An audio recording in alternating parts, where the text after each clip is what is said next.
Ladies and gentlemen, can I please have your attention? And I need all of you to stop what you're doing and listen. It's time for the Sports Blitz, the only live-streamed local sports show in Arkansas, with all the latest on the sports stories that matter to you. Live from the Lions Den Golf Club studio, here are your hosts, Mark Freeman and Weldon Braxton. It's Friday on the Sports Blitz. Thank you for taking time to join us today. Mark Freeman, Weldon Braxton, Maddie Lassiter in the Cogswell Motors studios. We are glad to be here today. We're going to talk a lot of different things in sports. Today we've got local sports, our Peters Family Living local sports look. We'll center around the Cyclone Classic as well as local basketball that's going on right now. Also, the Morrilton Devil Dogs trying to win a state championship tomorrow at noon at War Memorial Stadium in the 5A state championship game against Batesville. We'll look at high school sports here in a moment. We're going to talk about the Heisman Trophy as the ceremony will be tomorrow night in New York. Also look at the NFL. The Broncos lost on Thursday Night Football. That was crazy. Kobe Bryant, we've talked about his return a couple times this week, but we've got to talk a little bit more today about something that happened, it's really been over the ESPN airwaves, some things that Jim Brown had to say. I think we've got some interesting takes on that. We'll look at that.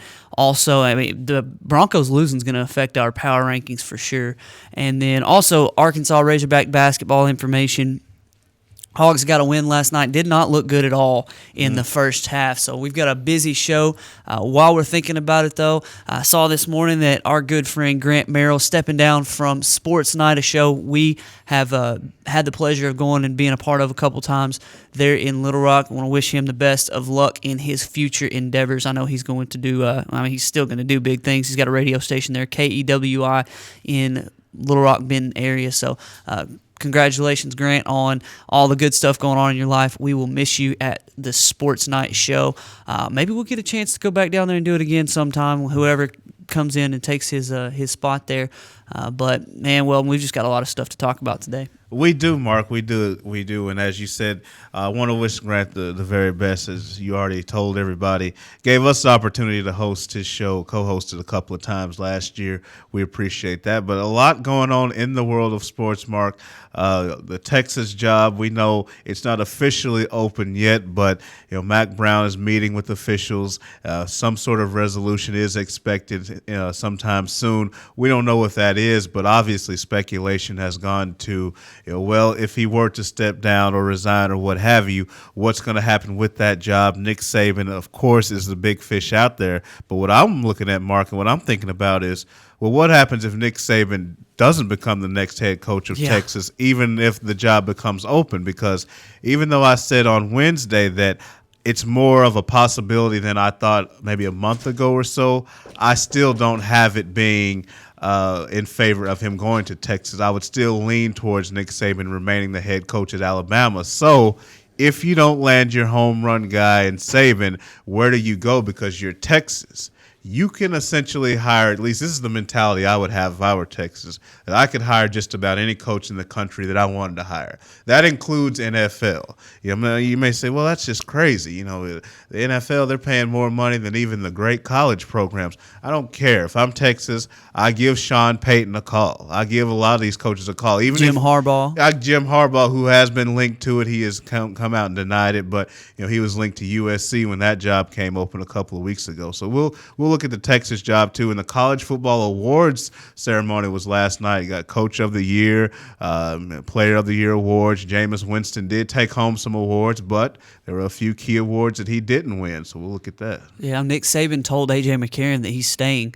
Well, Nick Saban told the United States of America that he was staying in Miami, and he didn't. So we'll see how it goes. And A.J. McCarron said here on ESPN, quote, "I messed with Coach saying he's too old to he's getting too old to start up again somewhere else. He told me he's not leaving, and I know Miss Terry, his wife, she runs that house, and she's not allowing Coach to leave either." So you've got that side of the argument. And then my question is, if you're the University of Texas, now, if it's me and I want Nick Saban and nobody else. Now, if I think I can get one of those big names, a Sean Payton or a Jim Harbaugh or somebody like that, maybe it's a different story. But if I want Nick Saban as my number one, and then there's a significant drop to number two, Right. I might just, go after Nick Saban. If I can't get him before Mac Brown's even fired, I might just say, all right, well, we're just going to we're going to wait it out until we can get somebody else, because Nick Saban's the big fish, I think, in most everybody's mind as far as college football coaches go.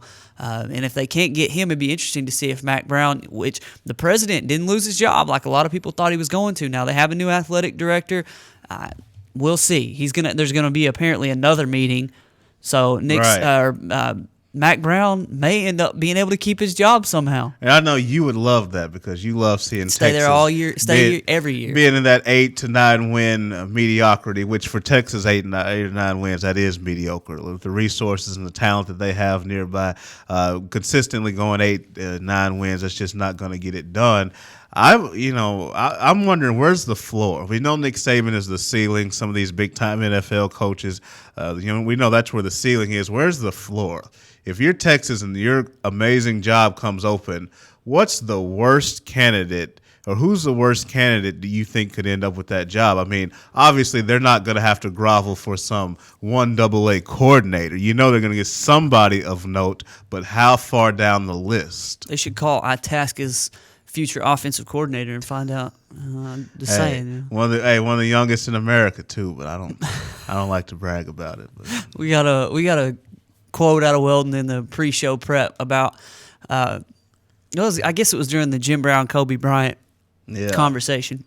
Cracked me up. So maybe we'll get him to repeat that here in just a little bit. We've got plenty of stuff to talk about on today's show. The Cyclone Classic is taking place right now, and before we get into that, we've got Clarksville and Russellville both playing in that. I need to make mention of what the Pottsville Apaches have done over the last week or so. I've been sort of remiss at not mentioning the Pottsville basketball team the last couple of days, because they've played, I think, 3 games this week. Because of the weather, they've had to make up a couple games. They fell 76-73 to Maumelle, which I think it was a good thing. They lost. It was on the road at Maumelle, but they lost to a team who I know to be one of the better teams in 4A and a very athletic team. Across their in their conference, so it was a big game for them. Michael Perry and Travis Cole both had 25 points apiece in that game, and then they went on ahead last night and won by about 15 in BB. So the Pottsville Apaches trying to right the ship there as they head into conference play. They're trying to win a state championship once again, and like we said a couple times, Weldon, they've got a lot of new guys who they're trying to work in. You've got big men like Stretch. I don't even remember his name, but he's Stretch for Pottsville, because Coach Garrett Hill, that's what he refers to him as, and I always forget his name.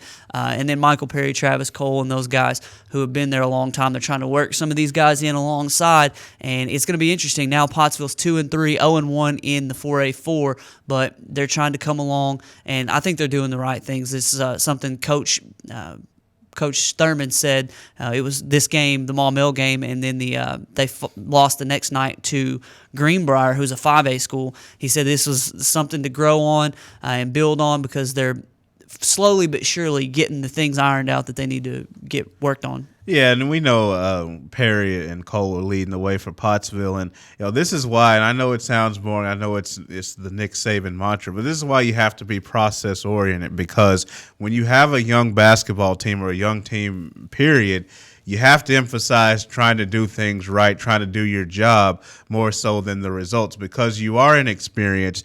You don't have quite the physical ability because you have some youth. You're trying to develop all around, both mentally and physically. You're not going to get the positive results consistently as you would if you were a veteran, more experienced team. But if you concentrate your efforts on just doing things right and not worrying about the results, by the time you get to mid-season or later part in the season, you're going to be where you want to be. So I think it's really good for Pottsville to just concentrate on doing the things right, doing their jobs, because eventually the results they're looking for will be there.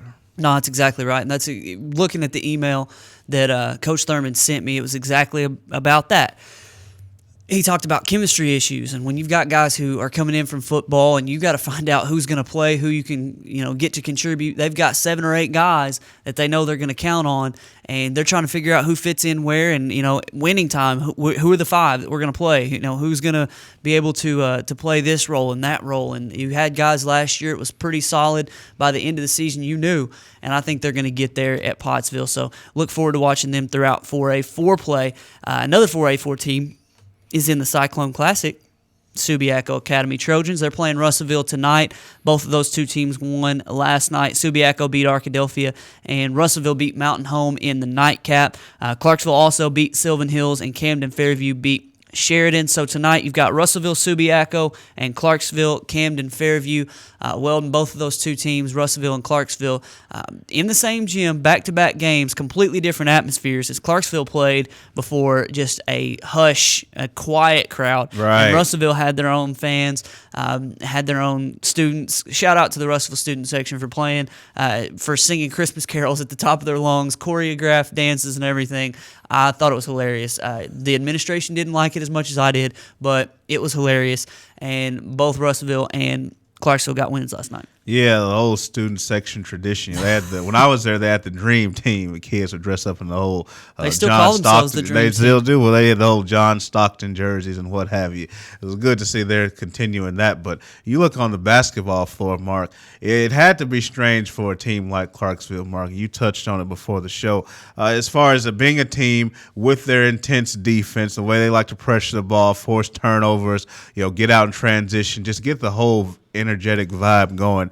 You didn't have that from the crowd. You didn't have the crowd to help you in that because it was sparse. And it'll probably be the only time, and I don't know if they have any more tournaments on the preseason schedule, but it'll probably be the last time they see something like that this year, because you look at playing on your home floor, obviously your crowd is going to be jacked up. Then when you go on the road, the opposing crowd is going to be jacked up, even though it's not in your favor. And of course, the state tournaments are going to have a vibe to them as well. So again, I don't think Clarksville will see something like this again. It's good that they were able to get some energy going and win that game against Sylvan Hills.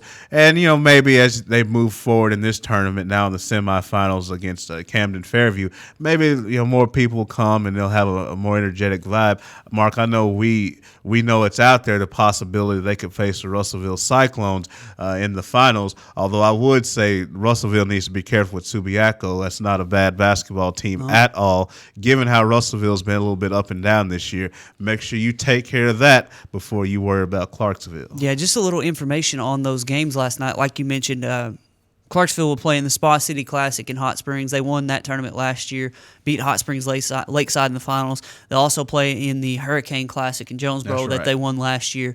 Jonesboro's very good this year. They're probably a top 5 team in the state overall. So that's going to be a tall test there for Clarksville on the road at Jonesboro. Then they'll also play in the Christmas Classic, the Holiday Classic there in Maumelle. That last year they played North Little Rock. This year they play Monticello, so that's a one-day thing. But they're going to have some other opportunities, like you said, to play in that type of atmosphere. But it was weird last night watching that first game because there was nobody in the gym. And I told Weldon, and I talked to Coach Davis about the game afterward. It's weird to play in a gym when you're a team like Clarksville. It feeds off the energy of the crowd, and there is no energy in the crowd. It is kind of tough. They weren't able to get to the basket like they normally do, and their threes weren't all falling like sometimes they tend to do. So it was one of those games where I don't want to call it a perfect storm for Clarksville because they won by 16 points. 54-38, I think, was the final. But they just weren't quite firing on all cylinders. I think it's a good thing, though, because they found out they got in a little foul trouble. Things weren't quite working the way they wanted them to. I heard Coach Davis, which you could hear everything in the gym because it was really silent. He was not happy with their offensive execution. He definitely wasn't happy with everything on defense and the way they got in some foul trouble. But it was good for them to be able to work through it against an athletic Sylvan Hills team. That's Archie Goodwin's hometown. They got some guys who can go down there in Sylvan Hills. But Clarksville was able to get the win. And then against Russellville, against Mountain Home, Russellville had an awful first quarter, and basically they hung around at the end of the first quarter, hit a 3 to tie it up, and then Kentrell Scott went crazy. in the second quarter. I think he had 15 points on 5 threes in the second quarter alone. He was just very, very good. He probably had 20 points on the night, and the Cyclones ended up winning by 10 or 12 points. They hit a lot of threes. We're not all that sharp offensively aside from that. They got after Mountain Home defensively, which I was very impressed by. I watched Clarksville a lot. I watched Pottsville. I was impressed by how much pressure and effort that Cody Mann's getting out of these Cyclones. Very, very good to see the way that they hustled after it. Even though their shots weren't going in the first and fourth quarters, they basically stayed in the game and then ended up winning the game by effort alone. And that's what you have to do, Mark, because we've said it so many times. Your shot is not going to always fall, and you can't let that impact the other parts of your game. You can't let that impact your effort on the defensive end. That's when you look at a team like Clarksville, look at a Russellville. Even when their shots aren't falling, we know they both love the 3-point shot, but they have to understand that there will be nights in which that shot does not go down, and they have to use their defense. They have to use penetration, other things to keep themselves in the game. So it was good to see that from those two teams. And you look at Russellville, obviously, they haven't had a whole lot of size over the last couple of years. They're going to need to be tenacious. They're going to need to be scrappy, get after people, obviously be able to hit outside shots, but get themselves some transition opportunities. Of course, it's huge when a guy like Kentrell Scott's able to shoot the ball well and put up points for the Cyclones. And even though they've been up and down, when and if they can hit shots, they're going to be really hard to deal with. Yeah, it's going to be a fun rest of the Cyclone Classic tonight and tomorrow. Like you mentioned, Weldon, Russellville and Clarksville on a collision course if they can take care of business tonight. The Panthers taking on Camden Fairview at 7 o'clock, and the Cyclones hosting Subiaco Academy tonight at 8:30 in the nightcap. So you can come out tonight. 4 o'clock will be the first game. You'll see Sheridan and Sylvan Hills. Then at 5:30, you'll see Arkadelphia and Mountain Home. You can come from 4 o'clock to about 10:30, and you can watch all the basketball action there at Russellville High School at Cyclone Gymnasium. So I'm going to be able to try, hopefully, to make it to the second half. Got a church Christmas party this evening at 6 o'clock. So I'm going to try to get there as early as I can, watch a little bit of the Clarksville game, and then watch the Russellville-Subiaco game. So give me a holler if you see me. You Russellville Cyclones student section folks, keep up the good work. Don't get yourselves in trouble now. They met me after the game in the parking lot where they were organized and singing Christmas carols to everybody leaving the gym, and they were not happy with the way they perceived themselves to be treated by the administration. But hey, I was having a good time last night listening to the Christmas carols and all that. We've got plenty more Sports Blitz on a Friday. Stay with us.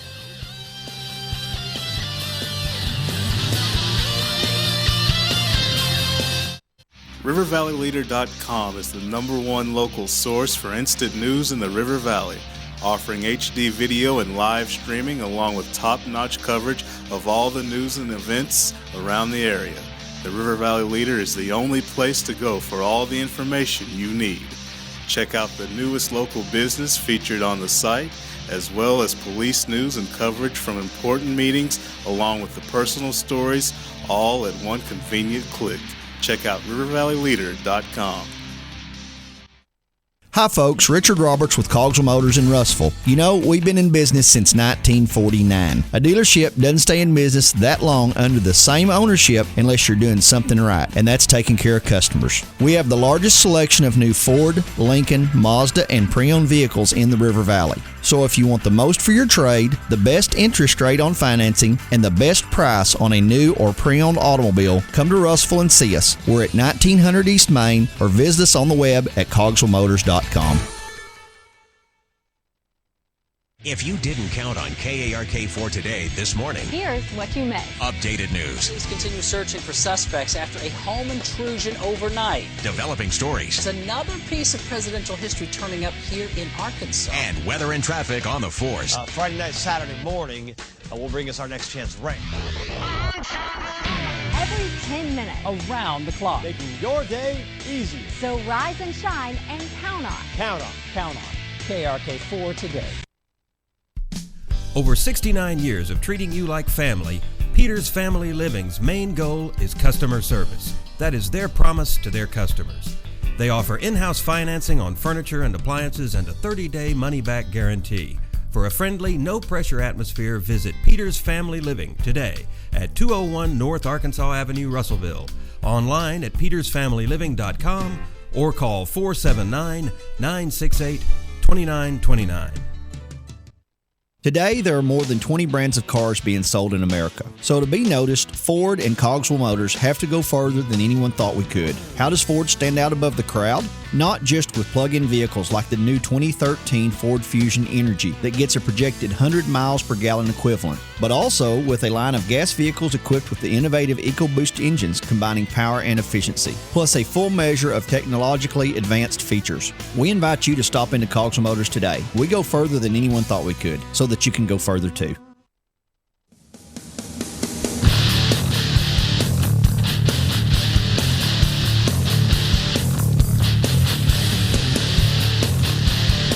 Welcome back on a Friday to the Sports Blitz. Mark Freeman, Weldon Braxton, Maddie Lassiter in the Cogswell Motors studios. So this saga, this drama, this soap opera that is Mack Brown and Texas coaching carousel almost. It's not. I mean, it's nothing yet, really. That's true. It's continuing on. We don't know anything other than the fact that Mack Brown is still employed with Texas. Nick Saban has been rumored. He has been, people shooting it down. Will he or won't he? Will there even be a job to have at Texas? I'm of the opinion that it can't hurt Arkansas either way, because if Mack Brown stays at Texas, Texas continues to suck. If Nick Saban were to go to Texas, Alabama wouldn't be as good, and Texas A&M would probably lose in some ways. So it would help Arkansas either way. I do kind of want to see Nick Saban get out of Alabama. But at this point, man, I wonder what's going to happen. Yeah, you do wonder what's going to happen, Mark, and so many names have been thrown out. I mean, think of the NFL coaches, Mike Tomlin, Jim Harbaugh. I mean, just the list goes on. And I'm just wondering, where would Texas go if they can't land one of those big fish? Because are you really going to end up with, I'm just trying to think of somebody real quick, like a mediocre Big Ten coach? I mean, you could get probably somebody in the middle of the Big Ten. I don't think D'Antonio is a mediocre coach. I think he's really good, but let's say you were to end up with someone like him. Are you cool with that overall, or what would you take that? So I think if you're Texas, you do have to consider those things. Now, I want to ask you, Mark, and I'm going to weigh in myself. What if you were Texas? Would you? I know you want Mack Brown to stay for your Arkansas reasons. We all get that. But if you were the University of Texas, given what you've been since the Colt McCoy era, would you pull the trigger on Mack Brown's job, or would you play it out? See, I'm of the opinion that if I'm Texas and I can't get Nick Saban, like I said, I'm not sure unless I just absolutely knew. I'm not going to get egg on my face if I'm the University of Texas. If I can't have Nick Saban sewn up before I fire or ask Mack Brown, he's going to get to make his own decision and say, I'm stepping away, I'm accepting this role or whatever. However they politely eschew Mack Brown out of the way. Mm-hmm. If I'm the University of Texas, if I can't get Nick Saban or number one target Jim Harbaugh or whoever it would be, right, I'm not going to pull the trigger, because Mack Brown ain't getting any younger, and I don't have any illusion that he's going to produce a national championship next year. So it's going to suck for the University of Texas to have to keep being bad. If I'm picturing myself as the president, right? But I think it'd look worse for me. I was already on the hot seat, or the athletic director. I'm a new athletic director.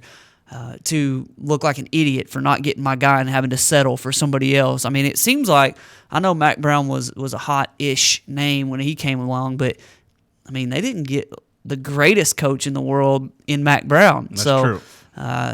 If I were him and I couldn't get a Nick Saban, I'm not sure that I would go for somebody else unless I was just very, very sure that I could get a big, big splash. I hear where you're coming from, and I don't necessarily disagree. Although I would look at it and say, if I don't get a Nick Saban, can I still improve my situation? And I think the answer to that question is actually yes, because I think if you're Texas, you need a degree of innovation.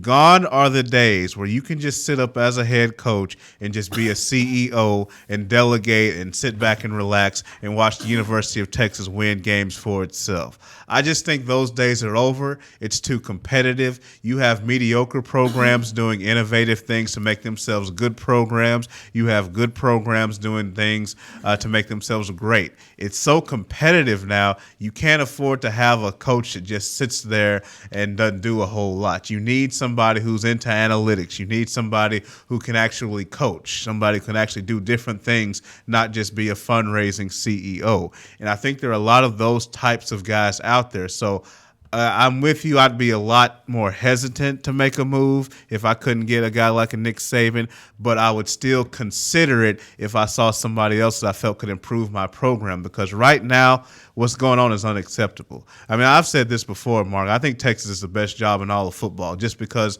you get paid almost like you're an NFL head coach.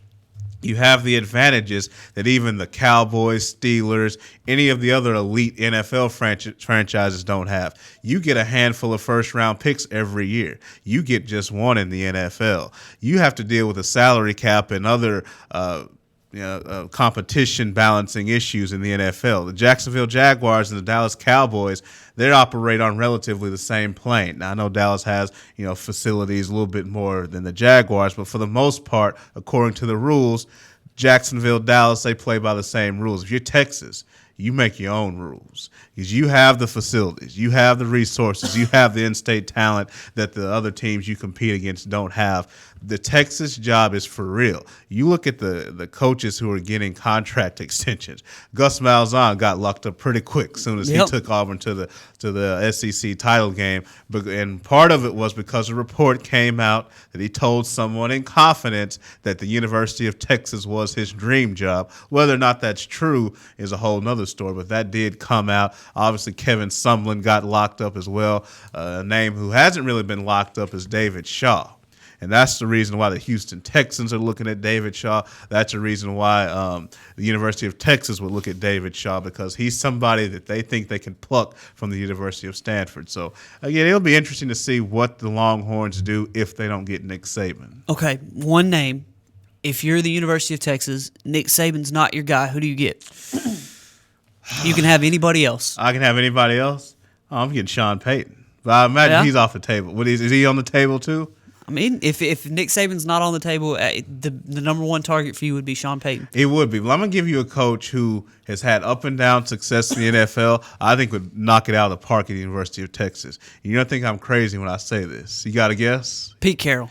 No, not quite. Pete would be successful. He's done the whole thing. I think Rex Ryan would be a tremendous college football coach. Why? Because he can relate to the players. I think if he brought in an offensive staff, obviously he's going to have the talent to where they can't be too horrible on offense. He's one of the greatest defensive minds in all of football. Obviously, he has that mentality that you just want to play for. He's one of those guys that he will kill it in recruiting. Rex Ryan would be so sensational on the recruiting trail. I mean, because he's a guy that, even though he's a bonehead at times, even though offensively he acts like he's never heard of how to score a touchdown, players just love this dude. I think he'll kill it in recruiting. I think if he gets somebody offensively that can, help guide him, I think he would be a great college coach, even maybe more so than an NFL coach. That's just my secret guy. He'd go Steve Spurrier on the press conference, too. Did you see Steve Spurrier the other day talking trash about Florida State? I didn't. It's kind of rough what he said. He talked about, it was basically somebody brought up a quote, and he bashed Florida State, he bashed Florida, and I want to say he bashed somebody else, too. Usually Georgia's the Redskins, on his list. I think. Really? Yeah, I mean, he bashed everybody. But they said something to him about Jadeveon Clowney getting caught going like 110, driving 110 miles an hour. And he said, I didn't know his car would go that fast. And he said he made some joke about the Florida State players having great, cars like that whenever he played there, whenever they played against them. And then he said something about the Florida players. He said, I hear they're staying home. because they didn't make a bowl. So maybe we can get some of those guys to come down here. And I was like, golly, man. Old Steve Spurrier and Rex Ryan would be just in his ballpark. It's good to see Steve, throwing some jabs. I remember last year, the Georgia comment he had at SEC Media Days. He was like, well, it's good to be able to play Georgia early in the year because they'll have a few guys suspended, so you go ahead and get them early. I mean, even though Steve has mellowed in his later years, his South Carolina years, he still has a little bit of that old Florida Spurrier in him as well. The visor doesn't come off as much as it used to, but he still got a little bit of that in him. That's funny. While we're talking about college football, we're going to have to take a break and come back and finish up with some NFL and Hogs. But while we're talking about college football, Gus Malzahn, the Home Depot Coach of the Year, found it interesting, though, that the 2011 and 2012 winners both lost in the national championship game. So maybe it's foreshadowing here as Brian Kelly and Les Miles the last 2 years have lost in the national championship game. So I don't know. Gus Malzahn, congratulations on the Home Depot Coach of the Year award. The Maxwell Award went to A.J. McCarron. The Walter Camp and Davey O'Brien Awards went to Jameis Winston. The Doak Walker went to Andre Williams from Boston College, 2,000-yard rusher this year. Hats off to him. The Mackey Award went to Austin Jenkins from Washington. The Blitnikoff to Brandon Cooks from Oregon State. The one that was of particular interest to us in Arkansas, Brian Stork won the Remington Award, the Florida State player. The reason it's interesting to us is because Travis Swanson was a finalist for that award. He did not win the award. Obviously, you go to a team that's undefeated versus a team that's 3-9. Yeah, they're probably not going to win it. Yeah, but congratulations to Travis anyway. I still think he's one of, if not the best center in the country. And that is interesting stat about the Coach of the Year losing the last couple of title games. I will add this, though, Gus. At least you're not facing Nick Saban, because those last two had to deal with Nick Saban, and they got beat. So maybe because you're not playing Saban, you can buck the trend. But, I look forward to us, Mark, breaking down that championship game as it gets closer, because you got a lot of interesting dynamics in that one. We had the Broyles Award given out earlier this week. We made mention of that. Michigan State defensive coordinator Pat Narduzzi wins the Broyles Award, Assistant Coach of the Year. There's plenty of awards that have taken place over the week, and tomorrow you're going to see the Heisman Trophy handed out. Today's CrossFit Russellville poll question we'll answer right after this break. Will Jameis Winston win the Heisman Trophy? It seems like he's the obvious choice, or will his off-the-field issues, although he was not charged in that alleged rape, will it cost him the Heisman Trophy? We'll talk about it right after this.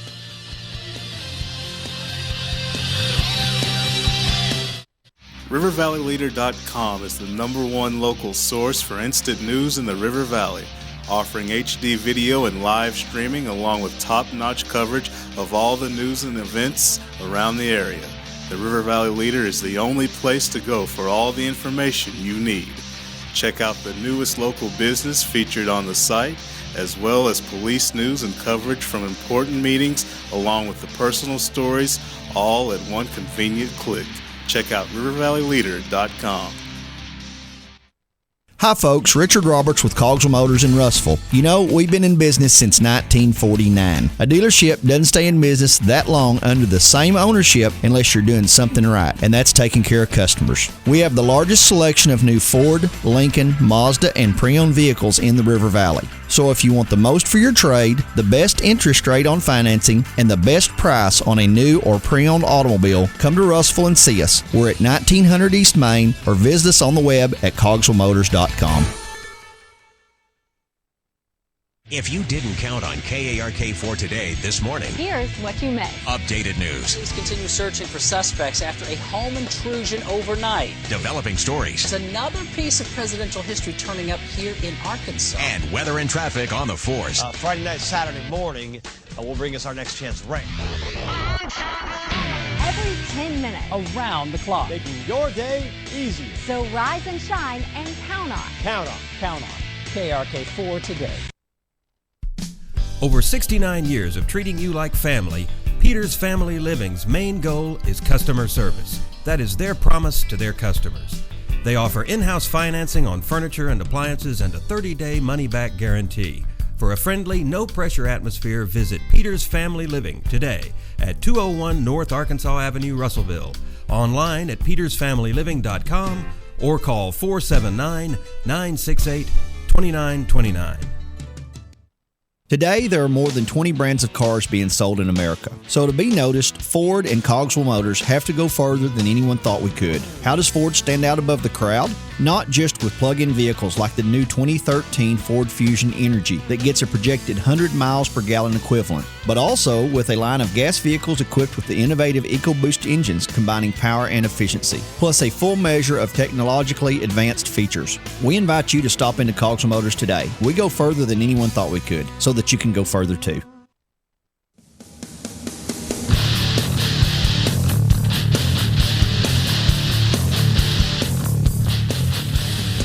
We are back. Second half of the Sports Blitz. Mark Freeman, Weldon Braxton, Maddie Lassiter inside the Cogswell Motor Studios. We appreciate you taking time to join us today. If you want to give us a call, 968-NEWS. Phone line's open, 968-6397. Or you can answer today's CrossFit Russellville poll question, facebook.com/sportsblitz or facebook.com/RVL News. Today's question deals with the Heisman Trophy. We talked about the college football awards, and we want to touch real quickly on the Heisman Trophy. It's been a foregone conclusion for a month or so that if Jameis Winston were not charged in the alleged rape, he'd win the Heisman Trophy. He wasn't charged, so he wins the Heisman Trophy. Is it that simple? I mean, do you think that him being involved in the discussion will affect enough voters to give the award to somebody else? It's a question that I found to be interesting today because I know there were some idiots who, Adrian Peterson's freshman year, didn't put him on their ballot because he's a freshman. Oh, he can't win the Heisman Trophy. He puts up 2,000 yards as a freshman, like true freshman. Should have won the Heisman Trophy. They didn't get him on the ballot because he was a freshman. So there are going to be people who, right or wrong, and I'm not judging one way or the other, say, Jameis Winston was involved in this. I made the joke during the break, you had sex, you're off my ballot. And Jameis Winston may be the victim, so to speak, of voters who just don't like that he's been involved in this. Will it cost him the Heisman Trophy? And if it does, who wins the Heisman Trophy? That's an interesting conversation to me. It's funny that you bring up that's something they would hold against Jameis Winston. I'm not saying I know for sure, but pretty much all of them are. A.J. McCarron, that's all I'm going to say. Catherine Webb. That's all I'm going to say. I think that's all I need. If we had a stock photo of Catherine Webb, you'd see exactly what Weldon was talking about and what Brent Musburger was thinking about. And people got on Musburger. I was right there with Brent Musburger. I didn't hold that against him whatsoever. I thought he was right on point. But Mark, you mentioned Adrian Peterson. It's funny because I came across a list of somebody who they just decided to come through and rank all the Heisman snubs. Some I agreed with, some I disagreed. Peyton Manning's on the list. She got hosed. I get Peyton Manning being on the list, although Charles Woodson was big time now. 03. The Jason White over Larry Fitzgerald year, that's one I can absolutely see. Yep. 05, we didn't know Reggie Bush was illegal at the time, but I didn't have a huge problem with him winning it over Vince Young, although Vince was big time, but that one's on the list as well. Marshall Faulk in 92 is on here. Reggie Bush averaged a first down every time he touched the ball that year. Yeah. He was literally, it was like 9.5 yards every touch. And as much as great as Vince Young was, it's hard to say Reggie didn't deserve it. Yeah, if you go back to the national championship game, then you'd give it to Vince Young. Exactly. OJ in 67's on the list. Of course, number one on the list, you already mentioned it, Adrian Peterson. He got hosed so bad. He really did. Who won it that year? That was a Matt Leinart. Well, year. Matt Leinart was good, but Adrian Peterson just got hosed because of the simple fact that he was a freshman. That was what frustrated me the most. But yeah, I agree with you. But when you look at this year with Jameis Winston and the Heisman race, I believe Jameis will win it on the field, Mark. I think we agree that it's not even close. It shouldn't even be close because he's just been the most sensational player. That's just all there is to it. But because you do have this hanging over, and even though he was not charged, it still is going to be a cloud over him. That's just the way it is. I think that will affect the vote, but I don't think it'll affect it to the degree where he doesn't win it. I think A.J. McCarron will be in second place. I could be wrong, but I have A.J. McCarron being second. And as I said on Wednesday's show, I'm just curious to see how close second place is to Jameis Winston, because I believe he'll win it, but I wonder if it'll be closer than it should be. And if it is, we'll know exactly why. Yeah, that's exactly the truth. I do think he's going to win it, and I think A.J. McCarron would be second. It'll be interesting to see how it all, if we were to rank the guys now, how they would do, because they all put up great numbers, obviously. Right. You've got a 2,000-yard rusher. You've got Trey Mason, who put up, I think, 1,600 yards and 300 of it in the SEC championship game. Just incredible numbers from him. A.J. McCarron didn't put up just crazy good numbers. Johnny Manziel, on a per game average, knowing that he set out that half, and he put up better numbers than last year when he won the Heisman. So you've got a quarterback who rushed for 1,800 yards. I think he was like second in the country in rushing. Jordan Lynch. More rushing yards than Mark Ingram when Ingram won the Heisman. Just ridiculous, but he didn't play anybody. So what factors in here? Who do you put where? It's going to be interesting to see who takes votes from whom. They talk about the regional voting, and this player's in the same region as this guy, and he's so I wonder who will pick up votes where. I do think that Jameis Winston will squeak it out, though. Yeah, I think he will too. And the thing with Jordan Lynch, because he's from a non-BCS conference, he's a guy who kind of gets left out. It would have been interesting to see. I don't think it would have changed a lot had Jordan Lynch won the conference championship, gone undefeated, went to a BCS bowl. But I really don't even see how he's going to be considered hardly. Yes, he was sensational last year. He was sensational this year. But you're in the MAC. You lost a game, so you're not even conference champions of the MAC. You didn't go to a BCS game. I think one thing that hurts him is even when they went to a BCS bowl last year, they got flat out destroyed by Florida State. So as great as Lynch has been, I don't think he can be heavily considered. I don't want to disregard Andre Williams. 2,000 yards is big time, but in his last performance against Syracuse, I don't know if it was injury or whatever, he only put up 29 yards, and that's going to hurt your Heisman case. Plus, Boston College, not really nationally relevant. Trey Mason, this is the deal where it's almost like the caucuses in the presidential election. It's very hard when you don't have any momentum early or in the middle of the year. We've seen Heisman candidates emerge middle of the year. Mm-hmm. So I'm not saying you have to start off with a Heisman campaign, but by mid-season you kind of need to have a little bit of Heisman hype. Trey Mason, even though he was putting up numbers, still didn't get a Heisman push until the last couple of weeks of the season. That's why I think he's hurt in this situation. So yeah, I think it's Jameis Winston. I think he'll win the Heisman. What's funny is that the guy we've talked the least about is the guy who won the Heisman Trophy last year. That's He's right. there, Johnny Manziel. I told Brad, before the season started, that I didn't think that Johnny Manziel would even get an invite. I really feel like he shouldn't have. I know he had a great season, statistically better than last year, but with all the junk from last year, I do have to, like I said on Wednesday, I have to give him credit for the fact that, after that first game and all the drama and the hand signals and all that, sitting out a half and then ended up sitting out the fourth quarter as well, he sort of settled down and he didn't have any more on the field or off the field. You didn't hear anything about Johnny Manziel, so that, a credit to him, is why I feel like he was able to get himself mentioned and invited back to New York to defend his Heisman Trophy. He's not going to win it. Yeah, because I think that's the only reason why he got invited back, because even though his numbers are comparable to what they were last year, he never had that signature Heisman moment. I think that's why had he not have won the Heisman last year, I don't believe he would have been invited this year, because he had that Alabama signature moment last year. 8-4 team didn't really have that this year. And we go to the phones real quickly to hear the sweet, sensual voice of our good friend Jason Kilburn. Jason, man, what's going on? Hey, how y'all doing today? What's up? Doing good. Hey, y'all just talking about the Heisman, and you're talking about the snubs and stuff. I mean, you got to throw McFadden up there. I think he was his junior year. I think he was probably the best player in college football, and since Arkansas wasn't as successful as some other teams, I think Tebow won it that year that I'm talking about. But I think McFadden had to have been one of the best players of all time to come through, not just Arkansas, but through college football. Man, his sophomore year was the year that I got mad about, because Tebow put up 50 touchdowns.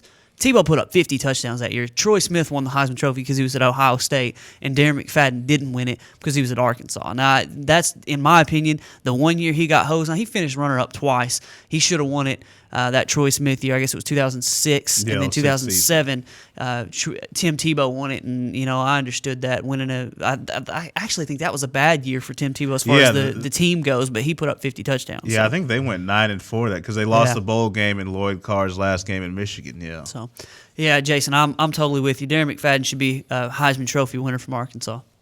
But, everybody talks about the Heisman Trophy, and it seems like it's almost came down to the best player on the best team. Yeah. Not necessarily the best player in college football anymore. It's the best player on the best team, which that's kind of confusing to me because when you talk about the Heisman, you're going to talk about the best player in college football, in my opinion, which this year is probably Winston.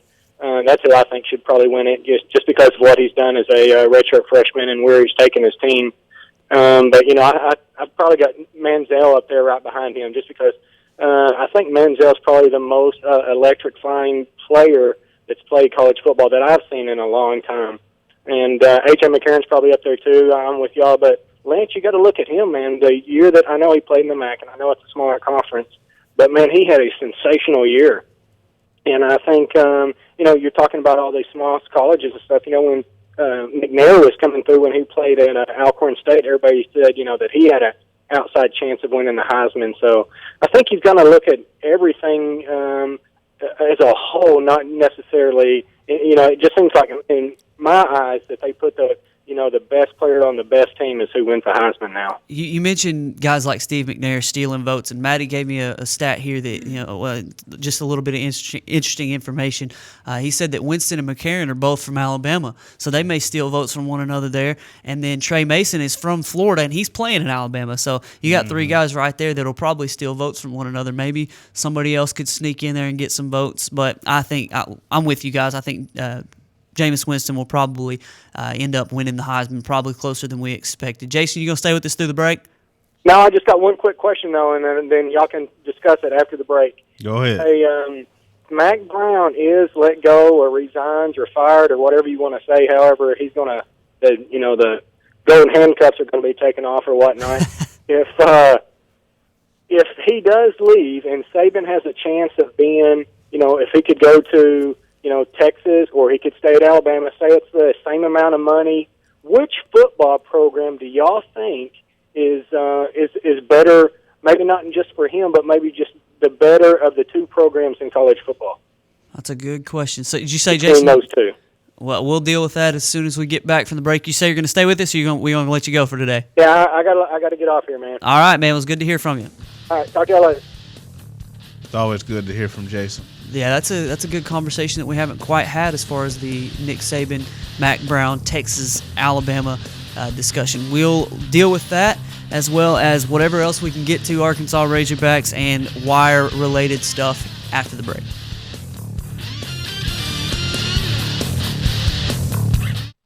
RiverValleyLeader.com is the #1 local source for instant news in the River Valley, offering HD video and live streaming along with top-notch coverage of all the news and events around the area.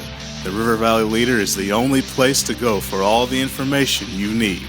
Check out the newest local business featured on the site, as well as police news and coverage from important meetings, along with the personal stories, all at one convenient click. Check out RiverValleyLeader.com. Hi folks, Richard Roberts with Cogswell Motors in Russellville. We've been in business since 1949. A dealership doesn't stay in business that long under the same ownership unless you're doing something right, and that's taking care of customers. We have the largest selection of new Ford, Lincoln, Mazda, and pre-owned vehicles in the River Valley. So if you want the most for your trade, the best interest rate on financing, and the best price on a new or pre-owned automobile, come to Russellville and see us. We're at 1900 East Main, or visit us on the web at cogswellmotors.com. If you didn't count on KARK4 today this morning, Here's what you missed. updated news, Police continue searching for suspects after a home intrusion overnight. developing stories, There's another piece of presidential history turning up here in Arkansas. and weather and traffic on the force. Friday night, Saturday morning will bring us our next chance of rain. Every 10 minutes. Around the clock. Making your day easier. So rise and shine and count on. Count on. Count on KRK4 today.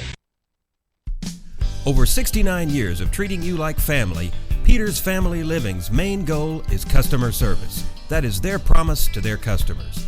They offer in-house financing on furniture and appliances and a 30-day money-back guarantee.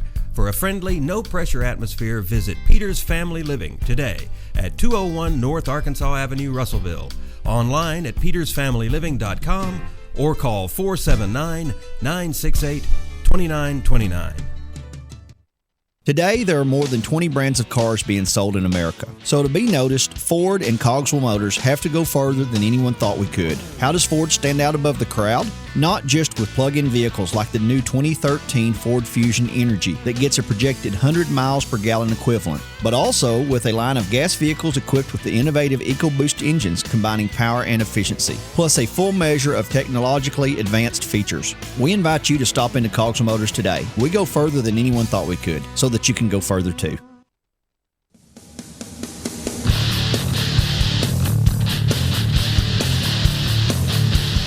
We want to deal real quickly with a question that Jason asked before the break about the better job. I think we disagree, which is good, about the better. Weldon and I think are on the same page. We're just ganging up on Maddie because we hate him. But we're looking at better job. You know, if the dollars are even, which is the better program, better football program for Nick Saban? And there are so many different layers to this. We couldn't definitely hit them all today. Weldon, we talked about this before. It kind of deals with Nick Saban's. I mean, because if all things are equal, Texas gives you more opportunity. You can recruit whoever you want. You got more money than anybody else by a lot. So if all things are equal, Texas is a better job. But Alabama, where it is, versus Texas, where it is, Alabama's a better job right now, but it's because of Nick Saban. So it all comes back to the personality of Nick Saban. Would he be the guy who would say, all right, well, if the dollars are even and I am a guy who enjoys a challenge and I enjoy the process, I know I could get Texas back here, and then look at me. You know, he's already a god in Alabama, got his own statue. Blake Edens tweeted the other day, is anybody with a statue ever left that school and gone to another school? Man, so much stuff to consider as you peel back the layers here. But I'm with you in that Texas is a better job overall. Alabama, as they currently sit, is obviously a better job, but it's because of Nick Saban. If he thinks he can go to Texas and everything was equal, he would be able to bring Texas to where they would rightfully. I hope Texas sucks forever, where they normally are. So. And I think during the break, our producer Matty Lassiter, he made up a great point. Because when you look at Texas and the coaching job at Texas, obviously every huge program, there's a lot of politicking, a lot of rubber chicken circuit and clubs, boosters, all that stuff you have to deal with. But at Texas, it's a whole production. You got to do not just a coach's show like everybody does. You got to do a couple of shows. You got to do things in practice. You got to do things that are PR, media related, and those are things that they can't be undone. Now, if Texas may say, well, we really want Nick Saban, so we'll cut back on this stuff. But chances are they're still going to want to do all of these invasive things that take away from the process, that takes away from the team's focus. And wouldn't Nick Saban, who is a nose to the grindstone kind of guy, want to put up with that? That's what our producer, Matty Laster, brought up. And I think that's a good point. But if we're just talking about the jobs overall, take Nick Saban out of the equation. It's Texas. Look, I've said this before. The Alabama job is not the easiest job in the world. It is not a ready-made-to-win job just when you show up. It's a job. The state of Alabama has great talent, more than the state of Arkansas certainly, but just its overall population compared to a California, Louisiana, Texas, and Florida doesn't quite measure up. You look at that Alabama roster, they have to go national. They have to go to Florida. They have to go into Texas and other places to build a great talented roster as they have. And so I think at Alabama, it's going to take some work. You got to have some recruiting magic as well as being able to coach. And I think that's what Nick Saban's done. Texas, you don't quite have to have that much, just be able to coach. So I think all things being equal, it's Texas for Saban. Maybe it's a little bit more of a debate. All right, we want to quickly look at the NFL as our power rankings next week are going to look a lot different. The Denver Broncos lost last night 27-20 to the San Diego Chargers. Short week, Peyton Manning, creature of habit. It all conspired conspired against him to cause a loss. I say that he had just as much time as San Diego did, so I don't want to give him too much. Also, the Chicago Bears situation, if you've been following that, Jay Cutler is going to come back and take over his starting quarterback role. Josh McCown literally scored on every possession of the game against Dallas except for the one where they kneeled out the game last Monday night. So it's a question that people are coming up to, should you go with Jay Cutler or should you go with the hot hand? I'm one that I think they should have stayed with McCown, and I feel like they're sort of crazy for going with Jay Cutler. I think so too, and I get both sides of it. I've heard former players weigh in on each side, coaches weigh in on each side of it. I'm like you, Mark. I think you stick with Josh McCown. Usually when a backup comes in and has success, especially over a span of games, he'll start to tail off a little bit. He'll be playing well for a couple of games or so, then he'll just start to tail off right around the time the incumbent is ready, and so it's an easier transition. But Josh McCown is playing at an elite level right now. He's got chemistry with all of his receivers, not just Brandon Marshall, as Jay Cutler does, but Alshon Jeffrey, Martellus Bennett has a chemistry with all of them. Cleveland is not an easy place to play. They have a pretty good secondary. We know Joe Hayden's no joke as a corner, one of the best in the league. Jason Campbell's a hot quarterback. That will not be an easy game for Cutler to come back in. Let's look real quickly then as we completely botch every sort of segue that you could possibly. That's fine. We're going to look at Arkansas Razorback talk because we've just got a couple minutes left here for Hog Talk. Weldon had a list of award winners from the 3-9 Arkansas Razorbacks football team. At least they had some standouts on the season. Athlon named 4 Razorbacks All-SEC. Hunter Henry, Travis Swanson, Chris Smith, and Zach Hawker, Russellville's own, were second-team All-SEC according to Athlon Sports. You also had some freshman nominees from what is it, All-SEC or All-America? All-SEC. All-SEC. I know somebody else is named All-America, right? Alex Collins was his freshman Travis year, Swanson was first-team All-American by. I wish I knew who. There's so many different people who give awards. I know that he was awarded first-team All-American by somebody. So yeah, well, you mentioned it, Mark. You have a 3-9 season. You just hope the future is better. And so when you're tied for the league lead and most players on the SEC All-Freshman team, you feel good about it. And Arkansas tied with Ole Miss and South Carolina for having the most freshmen on the All-SEC team, which is 4, by the way. Hunter Henry, as you mentioned, is the SEC freshman tight end. Alex Collins at running back. Defensively, you have Darius Philon, and on the offensive line, you have Denver Kirkland. So no real surprise. You're just glad, Mark, in spite of a bad season, at least the young guys are showing you some promise. And Travis Swanson was named All-American by USA Today, first-team All-American. Big deal for Travis Swanson, who's going to be a pro probably within the first couple rounds of the draft. Had a great career at Arkansas. We needed to make sure and clear that up. Congratulations to all those who, like you said, Weldon, freshmen and underclassmen being able to win awards and be recognized. It shows that Arkansas has got a bright future somewhere down the rabbit hole. It's going to be a little while. I know next year's not going to be much better. Hopefully they can make a bowl and get above 500, but that's neither here nor there. It's a long ways from here right now. Let's look at the basketball team. Beat Savannah State 72-43 last night. Michael Qualls did not play in the first half of that game, and Arkansas was up 27-25. Second half, they win 45-18. Career high 21 points by Kai Madden, and it helped Arkansas to go ahead and get a win there at Bud Walton Arena in front of what appeared to be a terrible crowd, about 2,500 people. Terrible crowd, terrible first half performance from Arkansas. I mean, it was rough all around. You mentioned Kai Madden. It's good to see his confidence up as far as him shooting the ball, being aggressive offensively. I think one thing with Kai, though, Arkansas fans, we have to understand, he is not the guy to run this team. Like, let him be an aggressive. I think you said this a while ago. Let him be an aggressive scorer. Let him shoot the ball. Let him try to do different things because he's better in those areas. But as far as him being the floor general, it's last night just locked it up. It's just not going to happen. Try to find somebody else. But, again, you mentioned Michael Qualls. He did play for being late to practice, and so he played in the second half, showed a good performance. Arkansas much better in the second half. So we had 21 points from Kai Madden, 10 points from Bobby Portis. Those are the only two guys in double figures last night. Arkansas scored at least 12 to 14 points lower than their season average. So it was a bad offensive night for the Hogs. Only shot 43% from the field, 26% from three, and 50% on 13 of 26 from the free throw line. But you had balanced scoring. Everybody aside from Kiko and D. Wagner scored last night.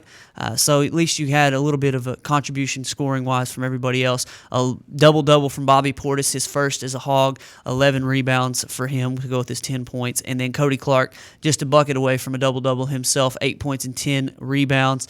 Moses Kingsley, I've heard, and I didn't get to watch last night, he had 5 blocks, but I heard he's becoming a guy who can, 5 blocks, 4 points, 7 rebounds.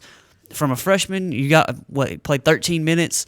I like that contribution from a guy who's going to be a rim protector for Arkansas for years to come. 10 blocks for the Hogs means that they're at least able athletically. You knew Savannah State was one of the worst teams in the country, but to be able to protect the rim is a good thing for the Hogs coming up in the SEC slate. Hopefully they can protect the three-point line. That's one big thing that I have a question about. Got to be able to do that, and one thing that'll help you is when you can get out and pressure the ball without fear of getting blown by for a layup. A rim protector allows you to go out and guard the three with confidence. But Mark, as we shut it down, we have to mention, wish we had more time to it, a tweet that came out last night that was quickly deleted by Razorback Mr. Mardrakus Wade.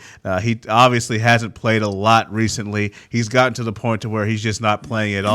Last 2 games, DNP, coach's decision. DNPs, and he sent out this tweet, quote, "Another game, wow, can't believe this DNP. I'm good, though, says God has a plan for me." So Mardrakus Wade clearly not happy with his playing time. He took the tweet down quickly. No surprise there. Message sent? Yeah, message sent. But you know what, Mardrakus, maybe this is incentive for you to tighten up your game. You got the rest of the season to do it. I have to give Ricky Scott some credit because I've talked a whole lot of trash about him in public and in private just because I've not been a big fan of his career so far at Arkansas, but he has been a better player so far this season than Mardrakus Wade. And I don't know. I know Mike Anderson said something about it before. He basically just said, I didn't get to him. Everybody else was playing well, didn't get to him. Starting Kiko, starting Fred Gully a couple times this season. I know Kiko didn't start last night, but Mardrakus Wade there wasn't a spot for him. There wasn't any playing time for him to be had. D. Wagner getting in over you and Manny Watkins. They're trying to make a point to Mardrakus Wade. It's apparently, hey, you were here to hit threes and guard somebody, and we don't want to hear from you. We don't want to see you sulking on the court, on the bench, anywhere. Get it through your head, because I do think he could help. He could help a lot more than D. Wagner. Yeah, and there's the thing, Mark. When you have depth, you are afforded the luxury of teaching somebody a lesson when they need to. And look, I am speaking from absolute first-hand experience. I coached a football team this year that did not have a lot of depth. I would pull somebody out for blowing an assignment, then I'd have to pull somebody else who I put in the game for blowing an assignment. I'll look for a replacement. I had to put the guy back in that I had just took out as a punishment. I had to put him back in because of a lack of depth. It is a really great teacher and a great deterrent. Yeah, 13 guys played last night. Mardrakus Wade was not one of them. So we'll see if he gets the point or if there is a point to be made here. I feel like there is. He should have came to Arkansas Tech. That's where Mardrakus Wade. I think old Coach K take him in a second. Hey, Mardrakus. D1 talent down here at Arkansas Tech. They got plenty of talent here at Arkansas Tech. I saw Coach K last night at the Cyclone Classic. I hope you'll make your effort to come watch good basketball over there at Cyclone Stadium, Cyclone Gymnasium. You won't catch any basketball at Cyclone Stadium there at Russellville tonight, as Clarksville and who's Clarksville playing? Camden Fairview and Russellville and Subiaco will be playing tonight. Good basketball from about 4 o'clock to about 10 o'clock, so come on out and watch tonight. Go root on the Morrilton Devil Dogs tomorrow at noon. We'll be back on Monday. For Weldon and Maddie, I'm Mark saying so long. Hope you have a good weekend and come back to rivervalleyleader.com at 11 o'clock on Monday.